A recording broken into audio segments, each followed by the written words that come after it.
All right, good morning, everyone. We're going to start today into 2.6. So, oh, did I lie to myself? 2.5, yep. That's where I'm at, 2.5. I was looking at 2.6, sorry.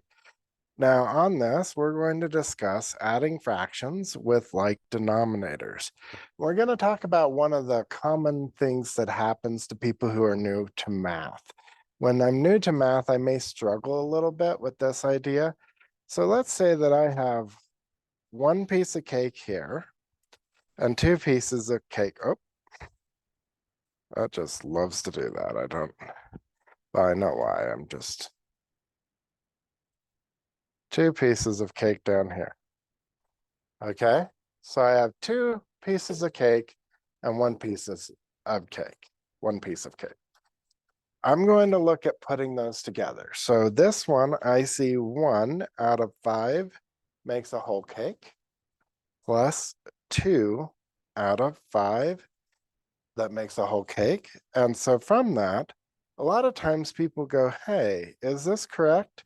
This will equal to 3 out of 10. Is that right?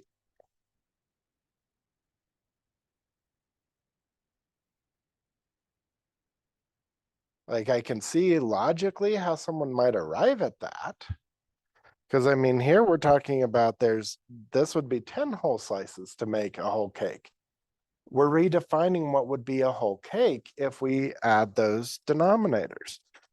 So when we're doing this, we're actually taking the two pieces from here and moving them over. So it'll stay out of 5. That is a major error made in mathematics on a routine basis. Because what we're doing is we're not changing how many pieces of cake it takes to make a whole cake. What we're changing is how many pieces we have put together. So remember, when you've got numerators, you're talking about fractions. And with fractions, we're always talking about the part of a whole. The denominator is how much makes a whole thing, whether we're talking about pizzas, cakes, apparently I'm stuck on round food today, whatever it may be. That's always what we're looking at. Numerator, that's the top.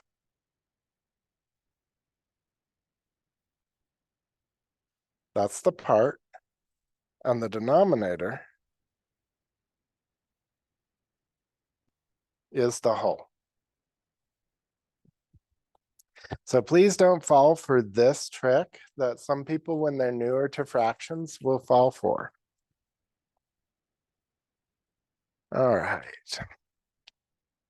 When I approach fractions, my first thing I'm going to do is I'm going to look at their sign. Now, I know that that's not what this title says, but I'm going to do it anyways. And the reason I like to look at the sign is simple. The sign tells me everything I need to know about what tools I can use. So let's say that I'm charged with replacing a car windshield. Which tools do you think I should use to hold the glass? The suction cups or a sledgehammer? Sledgehammer it is. And this is why they don't let me replace windshields, right? I'll learn them. We want to use the right tools for the jobs. When it's addition or subtraction, that's when this tool kit comes out.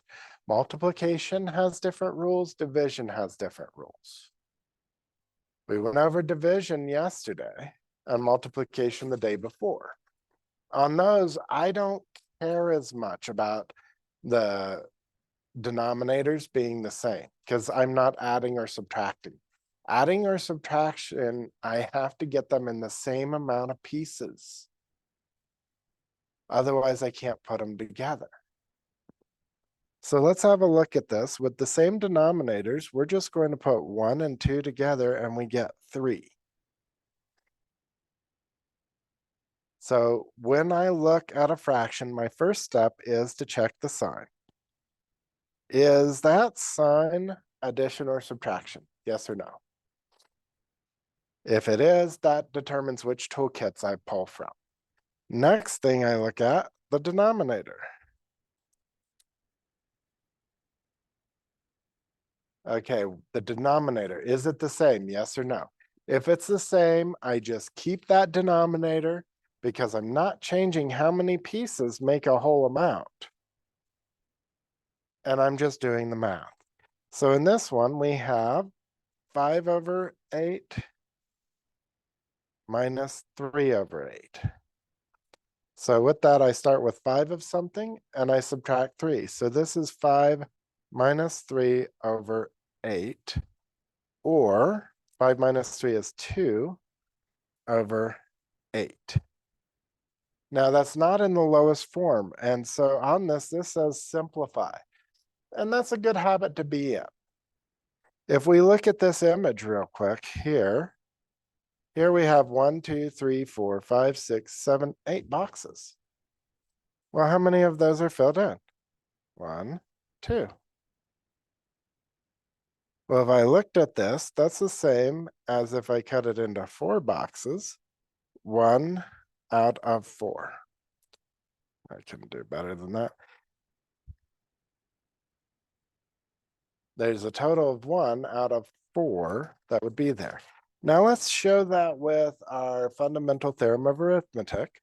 We've got 2 over 2 times 2 times 2. Because the fundamental theorem of arithmetic states I can represent any composite number as its own unique set of prime numbers. Now I remember that any number divided by itself is equal to 1, except for we can't divide by 0, only crazy people try. That's the sledgehammer scenario for replacing a windshield. Someone takes a sledgehammer to it, you probably have to replace it. And so now you're going to say 2 divided by 2 is 1. That gives me in the numerator 1 over 1 times 2, which is 2, times 2, which is 4.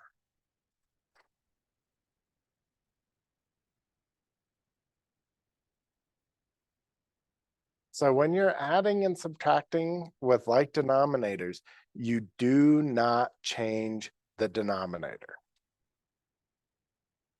You make no changes. I see that addition or subtraction, I look at that denominator. Are the denominators the same? Yes. At that point, I just go, okay, add or subtract, top to top, leave the bottom alone. Now, in algebra, we love them improper fractions. Mixed numbers can be kind of a pain to deal with. So what am I going to do for this one? I'm going to convert it to an improper by remembering I just multiply here and add here. Multiply here and add here. 3 times 9 is 27. 27 plus 7, that gives me 34 over 9.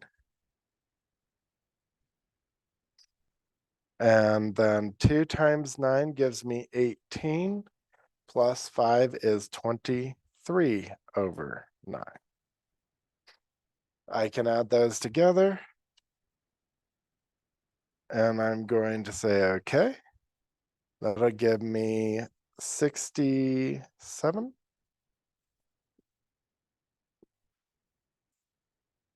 I did all that math in my head. Let's hope I got it right. This is why we don't do math in our heads, right?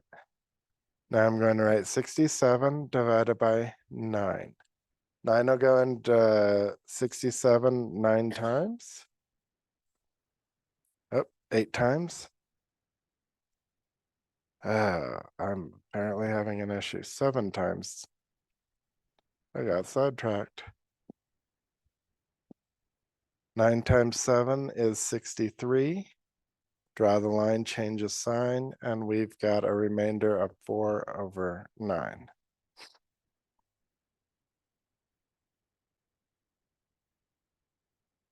How am I getting such a different answer than they did? They're doing it separately. I said 3 times 9 is 27, plus 7 is 34.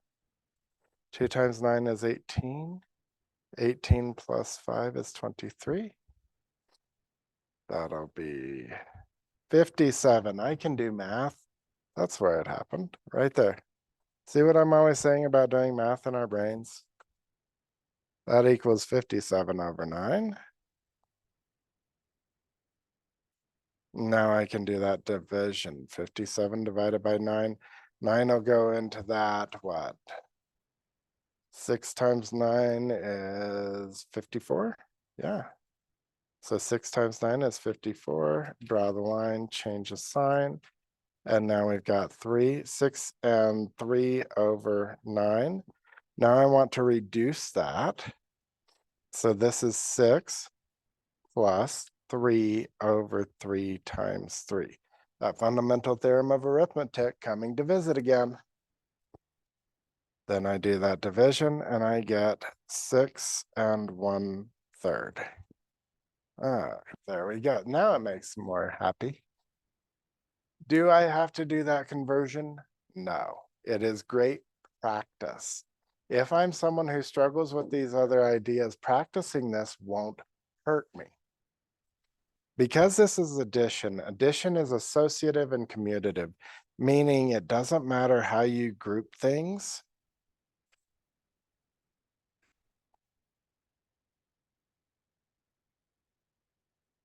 And the order doesn't matter, commutative. We can change the order they're in.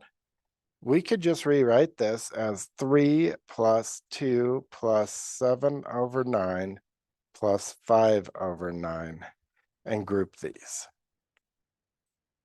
That's the way they're doing it. Either way will get me there. The way I've shown you is longer. It practices more of your basic mathematics. If you've already mastered the things I've shown you, then you can definitely do this way. This way will be more efficient.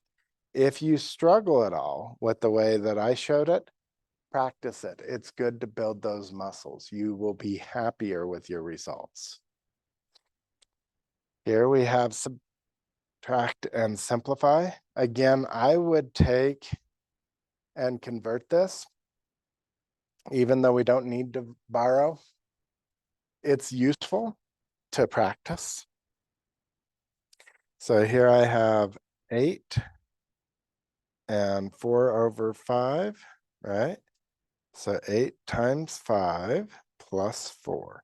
So 8 times 5 is 40, and 40 plus 4 gives me 44 over 5, minus 3 times 5 is 15, plus 3 is going to be 18 over 5.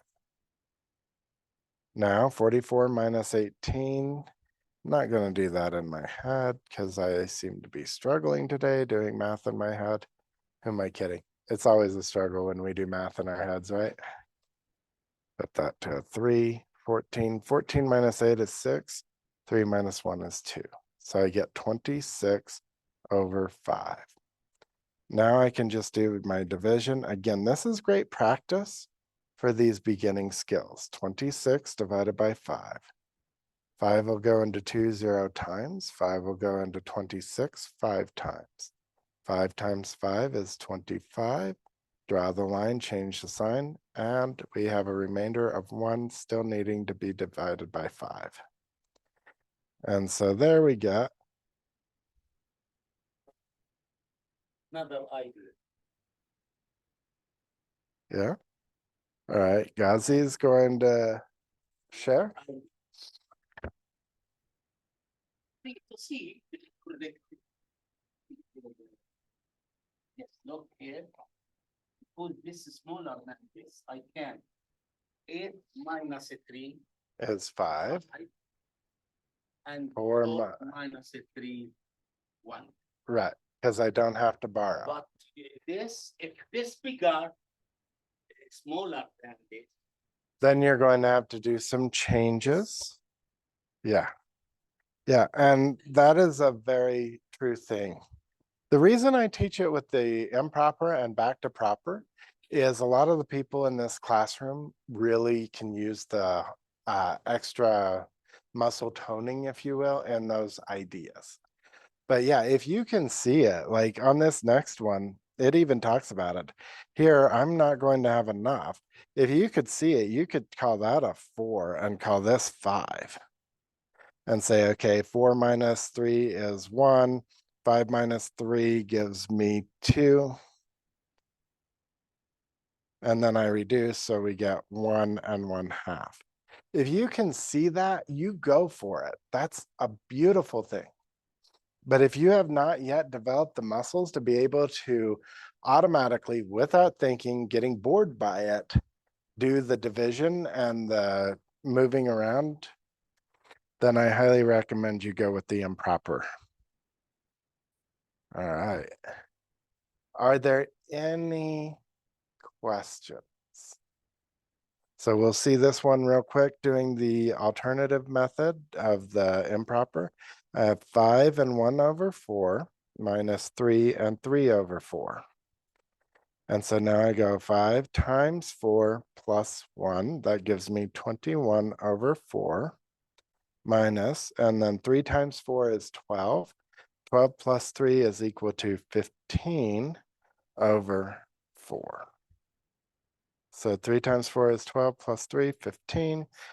That gives me 6/4. Now I can do that as division. So 6 divided by 4, and that'll be 1. 1 times 4 is 4. Draw the line, change the sign, and we've got 2. And so we end up with 1 and 2 divided by 4, which then needs to be reduced. We can use the fundamental theorem of arithmetic and call that 1 and 2/2 times 2. And so that's where we get 1 and 1/2. One of the reasons I want you to practice this, here we're using knowledge related to numbers and our ability to approximate the value. Not everything in life plays so nice. Sometimes we'll have X's and Y's and things to keep track of. If we develop the skills both ways, we want the number sense, we want to see it. But I really, really want my class to focus in on being able to do this effectively, accurately,